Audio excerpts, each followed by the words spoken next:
Part of my job today is to give you a bit of background about GBLS and the Associates Drive. Since 1900, GBLS has been providing free legal assistance to families and individuals who cannot afford a lawyer to resolve critical civil legal issues like access to shelter, safety from violence, access to health care, and many other civil legal issues. GBLS serves individuals and families whose incomes are at or below 125% of the federal poverty level. In practical terms, that means incomes of less than $37,500 a year for a family of four. It's hard to imagine how anyone could live in the Boston area on that income, but many of our neighbors do. They're often working multiple jobs while juggling family and other responsibilities. Add to the stress of making ends meet an abusive partner who threatens violence to you and your children, and you can see why the work of the Associates Drive and its support is so important. Domestic violence is a leading cause of homelessness for families with children, and GBLS's attorneys work hard to disrupt the cycle of violence, to secure legal protections for survivors, and to help them stay on that road to safety. Associates like you created the Associates Drive in the 1990s, and it has grown every year. More and more associates contribute their time, creativity, and passion to making this drive a success. Last year, Boston area associates raised over $700,000. Yes, $700,000 for domestic violence survivors, far exceeding the goal by over $100,000. That is amazing. Your hard work in the Associates Drive remains a critical part of our ability to serve those who seek legal help under some of the most difficult circumstances imaginable. And I thank you sincerely on behalf of GBLS and our clients. You exceeded the challenge last year, and I have no doubt that the same will be true again this year. You are all the future of the legal profession, and I am so proud that GBLS can count on you as partners. Thank you, thank you, thank you. Now I will introduce the managing attorney of our family law unit, Laura Gao, who will tell you more about the work of her team.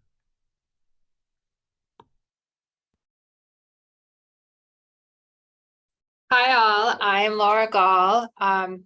Thank you so much for being here today and for leading this year's Associates Drive.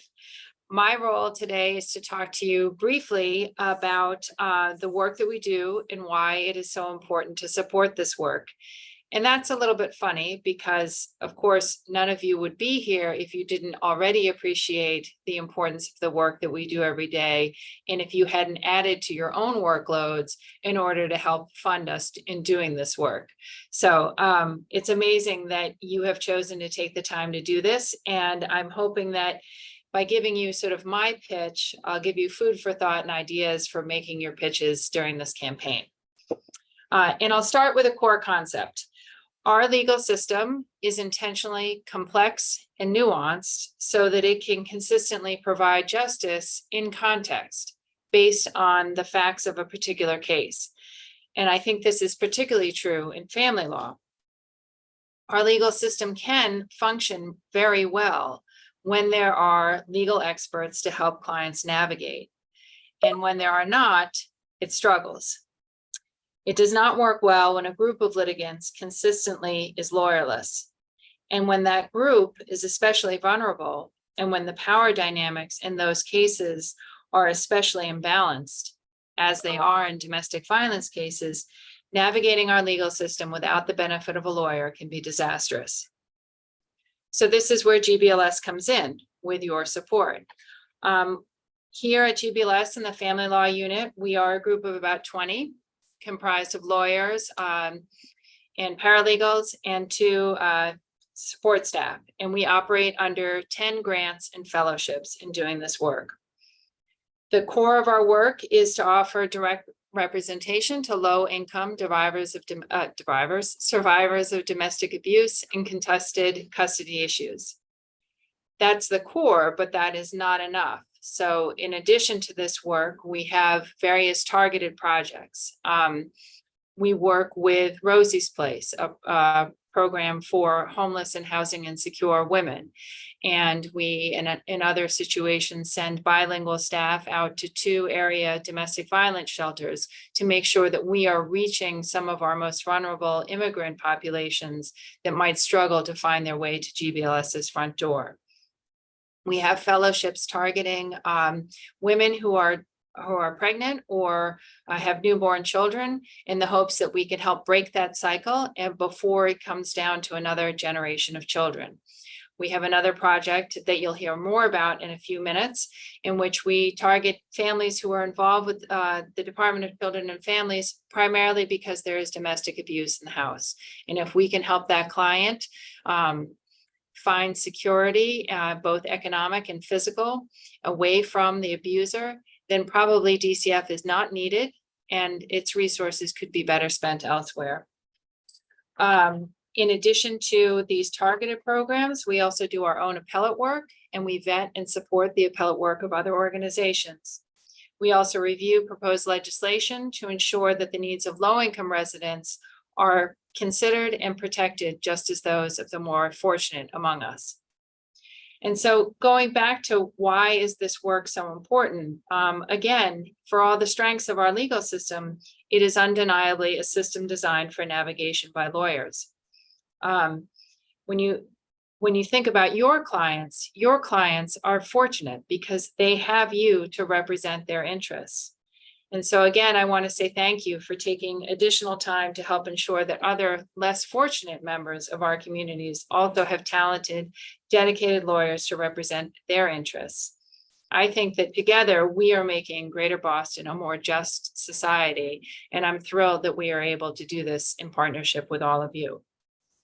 I am now going to introduce one of my fabulous coworkers in the Family Law Unit, Alyssa Rao, who's going to talk to you about a couple of cases in order to give more, to make it a little bit more real for all of us. And before I turn it over to Alyssa, I just want to tell you a few quick things about her, because I think they're so fantastic. Alyssa first joined GBLS as an intern, and while interning, developed a project and wrote a fellowship application for that, won that fellowship, joined us, and started with the Family Preservation Project. Her project then provided insight and anecdotal evidence so that when legal services across Massachusetts applied for ARPA funding to make this kind of project available statewide, we were able to draw from Alyssa's project in writing a winning proposal. And we now have funding to carry this forward even after Alyssa's fellowship ends. So with that, Alyssa, take it away. I wasn't expecting the mini bio. Hi, everyone. My name's Alyssa. As Laura said, I'm currently a fellow at GBLS, but will be staying on as a staff attorney as soon as my fellowship ends. I work with survivors of domestic violence in the Family Law Unit in their traditional GBLS historical cases of divorce, child custody, restraining orders. But as Laura mentioned, I also represent clients in sort of a newer area of the law where a client is involved with the Department of Children and Families, but has not yet had their children removed from the household. DCF, the Department of Children and Families, is Massachusetts's child protective system. And when they get involved with a family, their goal is to maintain the family system without removing the children. But sometimes that's not possible. Sometimes they find information that is concerning to them and will end up removing the children despite the parents' protest. Now, prior to removal, you are not guaranteed a lawyer. I always like to liken this to the criminal justice system. It would be like not giving someone their Miranda rights when they are being investigated by the police. But there is no Miranda right for families that are involved with the Department of Children and Families. And this has some pretty serious ramifications for our clients. As the custodial parents, frequently the negative result that comes from a DCF investigation is removal of the children. Never mind that frequently the only thing that they've done wrong in the eyes of the department is be assaulted with their children present. The second ramification is that these investigations, which are very thorough, often come into the probate and family court case and reflect pretty negatively on our clients. A client will maybe describe a long history of domestic violence, and we know power and control are complicated. The reasons that a survivor doesn't leave are complicated. There can be financial interests. There can be complex emotional reasons that someone stays in a relationship. But all of these notes and everything that a client says will end up in the probate and family court case. And the judge will then read all of the things that a client said to the Department of Children and Families and use that information to make a custody determination. So when a client says, oh, I really care about the other side, a judge will look at that and potentially say, well, why can't you co-parent? You care about him. Those are sort of the reasons that involvement with the Department of Children and Families can be really challenging for our clients. And sort of this complicated relationship that the Department of Children and Families has with survivors of domestic violence can really be illustrated in the case of one of my former clients, who I'm going to call Jen. Jen came to the United States in 2016 with her husband and then 8-year-old daughter. Her husband wanted to start a series of restaurant businesses in the United States. She did not speak any English. Her daughter did not speak any English, but they came here anyways. And Jen immediately started working in her husband's restaurant. Now, during that time, her husband had continued to be abusive financially, emotionally, sexually, verbally. But she didn't leave because she didn't speak English. She didn't know how she could support herself, and she had no way of knowing what opportunities were out there for someone who is in the United States as an immigrant. Then after an incident of abuse, her daughter actually called the police.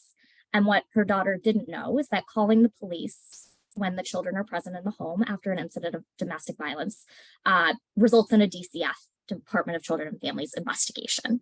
And DCF investigated and ended up finding Jen to be a neglectful parent for failing to leave her husband. Jen then tried to file for divorce. She went to the Suffolk Probate and Family Court in Boston because she was in shelter in Chinatown, but was told she needed to go to Woburn because of venue. She then tried to serve her husband, who was in jail, found this to be an incredibly confusing and difficult process, especially for someone who didn't speak English. And so she borrowed money from her family to hire a lawyer to assist her in what was possible. She then continued to participate in the DCF investigation and was very honest. She told DCF, the caseworker, about the domestic violence that she had experienced, about what the children had seen. And in doing so, she unintentionally brought herself closer and closer to losing custody of her children to the state because she failed to protect her children from domestic violence. As I mentioned, because prior to the actual removal of the children, she didn't know that this was against her interests, both as a mother and as a litigant in the probate and family court context. She was also considering, when her husband left jail, of allowing her daughter to see her father because Jen's daughter was struggling greatly with mental health. And again, she did not know that this was bringing her again to the precipice of losing custody of her children because of the Department of Children and Families. Now, this is about the time that I got involved with the case. It was a referral from our welfare law unit who had assisted Jen greatly getting her into shelter, getting her the benefits that she was entitled to. They ended up referring her to our immigration unit. And I immediately started speaking with DCF and advocating that this was not a case where removal was appropriate. This was actually not a case where they even needed to be involved. GBLS had gotten her benefits. GBLS had gotten her immigration support. I was representing her in the family law case. I got her child support. I got her sole physical custody of both children. I was negotiating every aspect of the divorce that was possible. And DCF was just there. The services that they could have been providing or would have been providing to this family were things that actually legal services had already taken care of. And so ultimately, what DCF was doing was showing up at the shelter, looking around once a month, and then going away. And then they would repeat this process. I think that ultimately the caseworker realized that legal services was the appropriate remedy that was available to this family. And department services, department intervention were not actually necessary. And eventually they closed the case. They were willing to let Jen live her life, continue to seek out the resources that she needed. GBLS also helped her get daycare and continue to get daycare, continue to maintain her benefits. We had a really long inner unit conversation about how much money in child support and child support arrears she could receive without ruining her shelter placement, ruining her benefits placement. And ultimately, we ended up coming to a solution that maximized Jen's income, maximized her benefits, and ultimately did not ruin or lose any of those things. Jen's divorce was finalized in December. She was paid about $3,000 in retroactive child support arrears. Her immigration case continues to be pending with USCIS, and she continues to be living in a shelter, but she now has no contact with her abuser. Her children are not required to contact their abuser. The Department of Children and Families is no longer investigating the family. And I think that this was an instance of GBLS working together really well to support a family and to lift a client as much up as was possible given her situation.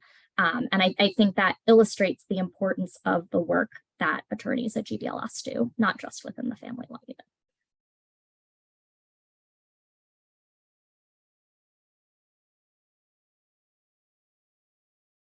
Hi, everyone. We're now going to dive into the next portion of this program. My name is Courtney Greenberg.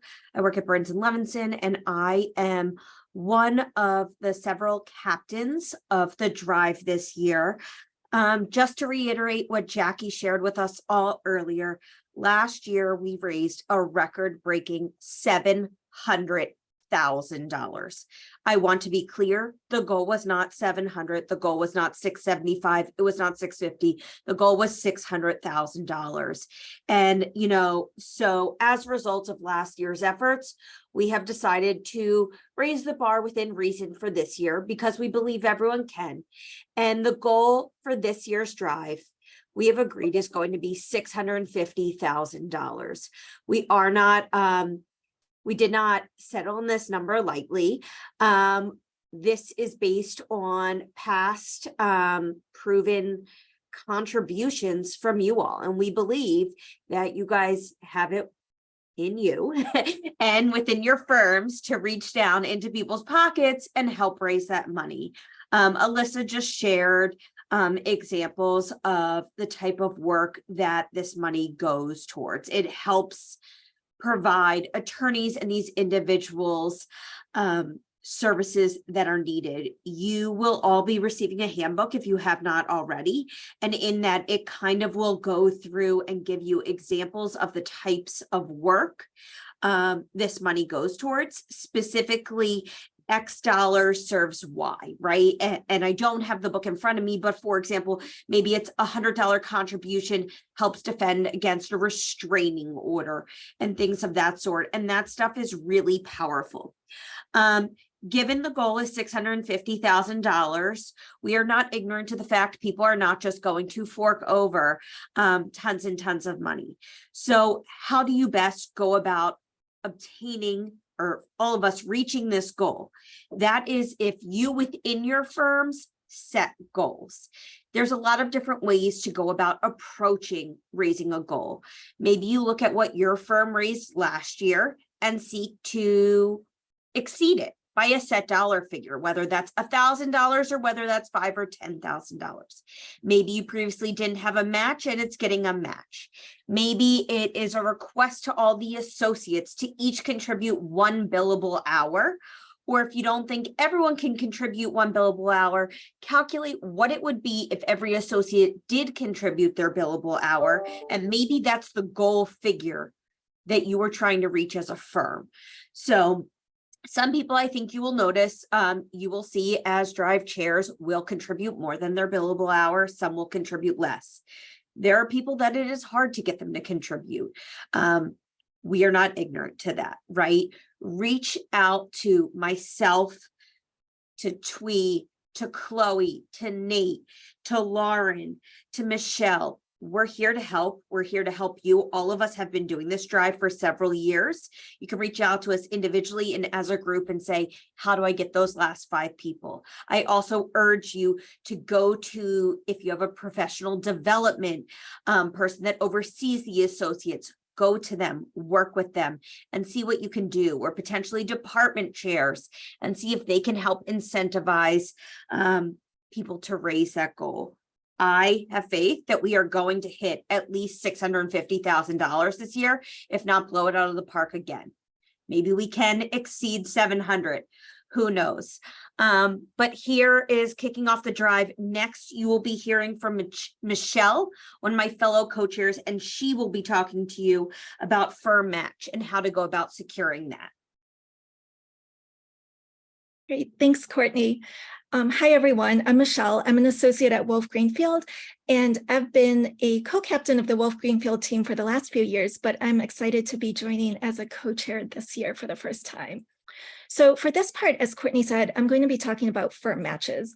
So these can be extremely powerful and can really significantly increase your impact. So if your firm is not already considering matching associate donations, please consider reaching out to someone at your firm to see if it's something that they would be willing to do. So just to give some context for this, matches are pretty widespread and come in a whole variety of forms. So last year, out of 46 participating firms, 36 firms matched, and they did it in all different ways. So some did a dollar-for-dollar match of all donations, regardless of who they came from at the firm. Some matched, some did a dollar-for-dollar match of associate donations only. Some matched a set total amount, and some matched an amount per associate. So for example, at Wolf Greenfield, the firm has funds set aside to match up to $750 per associate who donates. So as you can see, there are really a number of different ways that a match can be set up, and any of them can really make a huge difference. So if you don't have something set up at your firm and you'd like to start, a great place to start would be with the Associates Drive Handbook. So that has a sample firm request memorandum, and that's a great place to start. Also, Lauren is an amazing resource, and so we would really suggest reaching out to her for suggestions. And we'd also really suggest starting this early because this process can take a while. So getting the ball rolling early would be great. So the last note on this is just that Nate is going to talk a little bit more about divisions and ranking and how that works. But just to give a quick preview, there are divisions and ranks, and firm matches can really help your ranking in that. So for example, for last year, for some firms, the matches added an extra $20,000 to $30,000. So the firm match can really be significant and can really affect your division ranking. So I think that's all for firm matches. So I will turn it over to Twee, who will be talking about fundraising strategies. Thank you, Michelle, and good afternoon, everybody. My name is Twee. I am an associate in the corporate group at Goulston & Stores, and this is my second year as a co-chair for the GBLS Drive. So I'm going to go through some additional fundraising strategies in addition to the firm match that Michelle just shared with you all. And these, we hope all of you can employ or deploy at your respective firms for your drives. And so the first one that we think is extremely helpful, especially for those of you that are new captains at your respective firms, is to put together a committee or identify or designate some deputies within the different practice groups at your firm. We have found that it's typically easier to have wider firm outreach when you have folks on your committee from those respective practice groups. And so at Goulston, we have a GBLS Associate Fund Drive Committee, and there's usually 1 or 2 associates from each group. that make up that committee. And they're typically in charge of doing the outreach for the associates that are within their group. The second strategy to consider is to consider how you can make your ask more personal. Calling your colleagues or visiting their office in person if you're back in the office. That personal touch creates a sense of accountability and a responsibility. And when you're making an ask in person, it tends to have more of an impact than just being another email that folks are getting hundreds of every day. Some other things to make it fun would be thinking about hosting happy hours where people are donating before they come to the happy hour, or they're donating when they come to the happy hour. You can do lunch meetings, and we usually like to try to add like a element of competition when we have these in-person events. So if you're having like a happy hour, consider if your firm is able to offer a raffle that you can then pick a name during the happy hour for all of the folks that, and anyone who is given to the drive prior to the happy hour, they would be eligible to be in the raffle. Some other things to also consider to make it personal is especially if your firm is new to the GBLS Associate Fund Drive, please let us know or reach out to Lauren if you would like someone from GBLS to present, give a short presentation to your firm. I'm not sure if you all have like firm-wide meetings once a month, but if you do, GBLS would be happy to attend one of those meetings to give a short, just a short summary or update about where the drive is at and how the drive serves the community. The next strategy, and this one is we have found to be very, very helpful to actually get people to take the action to actually give, is to give some donation guidelines.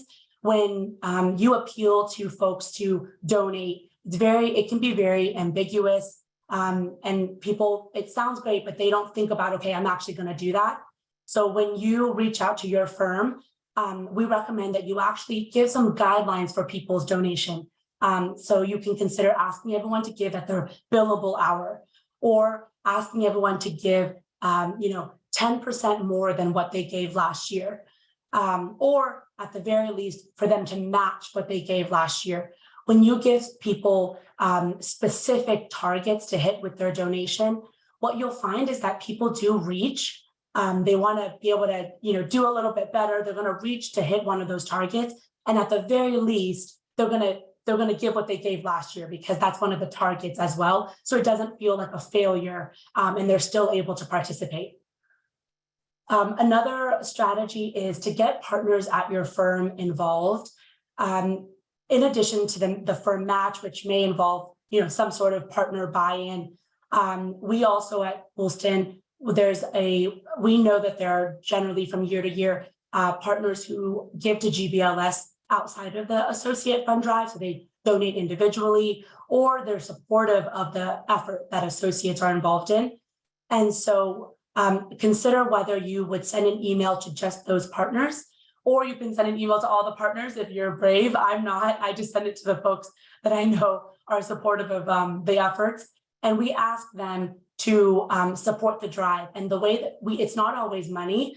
We ask them to donate fundraising, or donate gifts or prizes for our raffles. We also ask them if they can send emails to associates in support of the drive. And then at the end of our drive, we also ask the partners to provide a gift that's contingent upon us getting to 100% participation. And so think about the ways that the partners in your firm may be able to give. It doesn't have to be financial. It could be through raffle prizes if they have, sporting event tickets, or if they're an amazing baker, or they're very talented in doing something, they can donate something like that. It really goes a long way to making the drive fun, and also allowing you to do raffles and keep people engaged. Next is don't forget the importance of keeping the folks in your firm updated on how your firm is doing, how much money you've raised, what your average gift is, how close you are to hitting your average gift goal, or how close you are to hitting your participation goal. Those regular updates are very helpful for people, for it to stay top of mind for folks. What we have found is people want to give, they just forget to do it because it falls lower on the priority list. So if you can keep it top of mind, you'll get the folks to actually click submit on the website. And also, when you give your updates, don't forget to include all of the ways that folks can give. So how they can give online, if they prefer to give via check, don't forget to include that in all of your emails if you're sending out an email, so that they have it readily available when they're reminded about giving. Also, please feel free to email Lauren if you have a raffle coming up, you have an event coming up, or you have an update coming up that you'd like updates on for your firm on. She will send you pretty quickly a list of everyone who has given, what their gift has been, so that you have the most updated data for whatever update or event it is that you're hosting at any given time. Lastly, and a couple more items, a couple more tips, is to also consider setting an internal firm goal. So for Goulston, our firm goal every year is always 100% participation. We have found that, we understand that everyone's circumstances are different. And so we don't want the goal to always be a dollar-based goal, while we have those as well. But the one goal that we push the most is the participation goal, to really get people to feel like they're contributing, even if money is tighter for whatever reason this year. That's not to say you shouldn't set other goals. We think that setting dollar goals as well is going to help us get to the dollar goal of the drive generally, but setting a participation goal tends to go over very well and helps to incentivize folks to get involved. And then within your firm, something to consider is if you want to do like a competition within your firm. Nate, as Michelle mentioned, is going to speak briefly about a competition that we're going to have amongst the GBLS co-chairs, but within your respective firms, you can consider having a competition as well. So you could do, practice groups against each other. If you have some smaller practice groups, it could be all of your smaller practice groups against your firm's largest practice group. You can also do floors. If you have multiple floors within a building, each of the floors can be in competition with each other, whether it's participation or average gift. And then you can ask the partners at your firm or your firm associate development department whether they would be willing to pay for like a pizza party or a happy hour that's paid for by the firm for the winning team. So before I hand it off to Nate, I know I covered a ton of strategies on this call, and there's a lot of others as well, as you'll learn from the co-chairs that are within your respective small groups and each other as you get to know each other. But if any of you would like more information about any of the strategies that I've talked about today, or if you'd like to talk about more personalized strategies for your firm, please don't hesitate to reach out to me, any of the co-chairs, or Lauren or Anna. We are here to help you. We'll help you come up with some personalized strategies for your firm if at all needed. And so with that, I'll hand it over to Nate. All right. Thank you, Twee. Nate Kozloff. I'm at Donnelly Conroy and Gelhart. I've been a co-chair of the Citywide Drive for, I think, 4 years now, and been involved at my prior firm for many years. So I'm happy to be back, happy to be speaking with all of you. And I'm going to be discussing the rivalry challenge that we've done for the last couple of years. As Twee alluded to, lawyers tend to be competitive, and they tend to be competitive with their peer firms. And so we want to utilize that excitement, enthusiasm to try to generate some more donations and really drive home the importance of this drive, but also tap into that human nature element as well. So what are we doing? We have 5 different divisions. They're A, B, C, D, and E. Generally based on the size of the firm or the prior history of that firm with respect to the drive. And so trying to put firms together with other firms that they are peers with and likely going to be hitting similar targets in this drive. We evaluate and track on 3 different metrics. We have the total fundraising to date, the associate participation rate, and also the average gift size. And so we track that in real time. Lauren is a wizard with Excel and is constantly updating those figures, and we can always check in with her. She'll provide regular updates, but if you, as Twee was mentioning, if you want to get the current status in order to motivate donations before some event you're having at your firm, definitely reach out to her. Firms are ranked within their division based on each category. It's kind of like the college football rankings where it's kind of thrown into a pool. We don't fully understand how it's done, but those are the metrics, and then we get the rankings, and Lauren is the master of that spreadsheet. So she'll be keeping track. I think she's going to post them weekly, but you can get more regular updates if you need them. Like I mentioned, at the end of the drive, the leading firm in each division is the division champion and is going to be recognized at our celebration at the end. So again, this is just another carrot at the end of the stick to help motivate you all. Twee covered pretty much every strategy under the sun. Don't feel overwhelmed. Not every firm needs to employ every strategy, but these are some ideas that have worked in the past. So find out whatever works for you, and definitely reach out to all of us to help you craft whatever version of the drive will work best at your firm. And now we're actually going to go, I think we're going to do breakout rooms in our respective rivalry divisions, so we can get some friendly trash talk started at this point, but also just strategize about how we're going to approach the drive in our different groups. And so you'll have one of the 5 of us, one of the co-chairs will be, I think, in each of the divisions, although we might have an absence in one of them. But anyways, we'll have somebody from GBLS or a co-chair in each of these divisions to kind of guide the discussion that we're going to have now as we break up. And unless Lauren has something to say before we divide up, I will pass the baton. Thank you, Nate. Okay, I'm going to send you all into the breakout rooms, which are your divisions.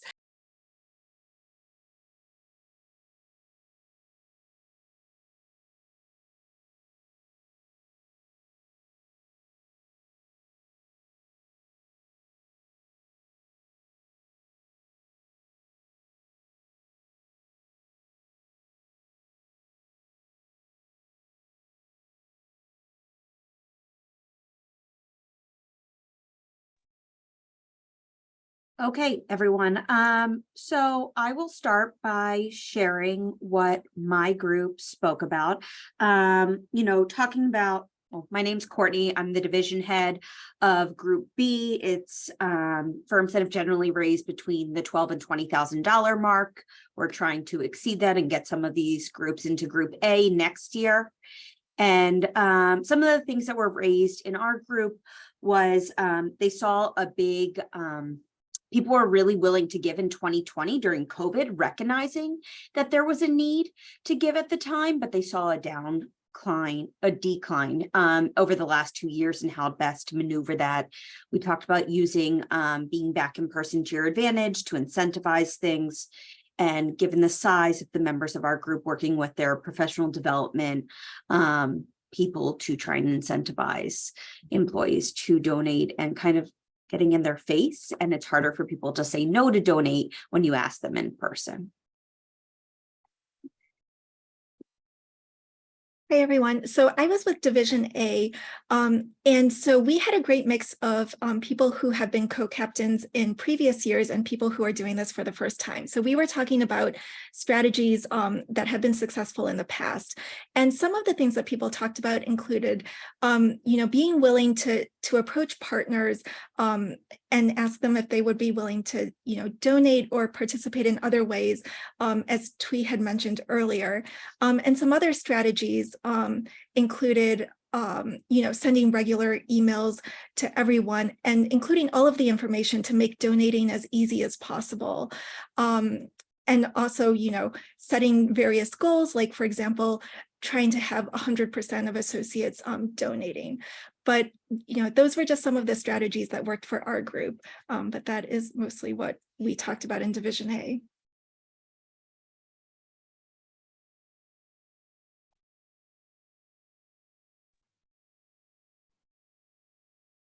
In Division C, we have most of the captains in Division C are first-time GBLS Associate Fund Drive captains.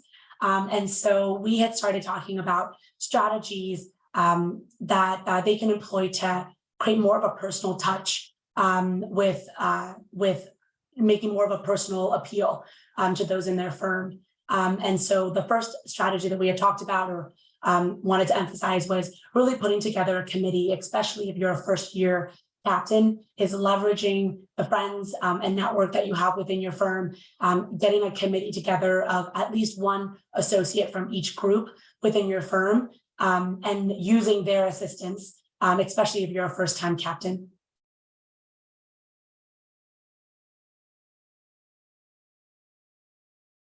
Hi, everyone. I'm Anna. I am GBLS's Chief Development Officer. I'm covering for Chloe Pippin, Associate at Foley Hoag, who is a co-chair, had to be called away today. Our group was a great mix for Division D, great mix of experienced and new captains. So thank you so much. Some of the topics we talked about were remembering that the cold email, the introductory email, is often just a primer and you may not get results from that. So there's a lot of follow-up you can do, taking advantage of perhaps some in-person return to office kind of events is a great way to get people together and remind them of the importance and the significance of the drive. Following up with updates on the percent participation or comparing where you are at a certain point in the drive to where you were at a certain point in the drive last year. And then one of the best things that someone mentioned was that sometimes they do an accidentally on purpose replay all to folks where they say, someone donates and then there's a replay all on accident that says, oh my gosh, thanks so much for donating. Your generous gift means a lot, it goes a long way. And it's a nice little social proof and good trigger for other people to follow up with their own donations. So there's some intentional and unintentional ways you can get people to prompt people to give.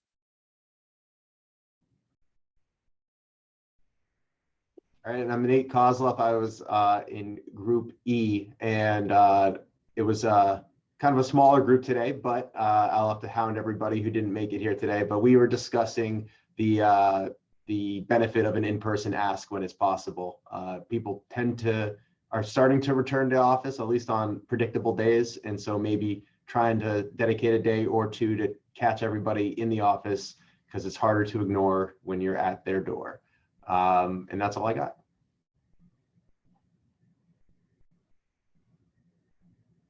All right, everyone, that is pretty much the wrap up of what we have for you. I just wanted to let you all know of a few things. We will have a big group mid-drive check-in on May 24th, but as I said, people like to be incentivized. People like to have a good time. I think a lot of firms are coming back into the office, at least on a somewhat limited basis, if not full-fledged. So to help entice everyone to donate, to help entice associates to donate, we will, for the first time, be hosting an event on May 31st at Tia's on the Water. Who doesn't like to be there? Food will be sponsored by GBLS. We'll have tons of food. It's a great opportunity to network, meet others, and anyone that has donated can attend. And we will likely have a QR code. So if you can entice people to come to the event, they can donate upon entering. There's no, as you know, there is no minimum to actually donate. Of course, the more, the better. But anything and everything counts. So I look forward to seeing you all on May 24th, but more importantly, on May 31st, because that means you have donated to the drive. The drive starts Wednesday. You'll likely be getting an influx of emails from Lauren in the next 48 hours. Just brace yourself. Just because the drive starts Wednesday doesn't mean you have to start Wednesday, but it is always helpful to get a good head start. Perfect time to reach out to the heads of your firm, find out if they'll match. And I look forward to working with you all. Thank you, Courtney, and thank you, everyone. This is the end of the kickoff. Thank you all for being here. And Courtney wasn't lying. I'm going to be emailing you all a lot. So thank you. Thank you.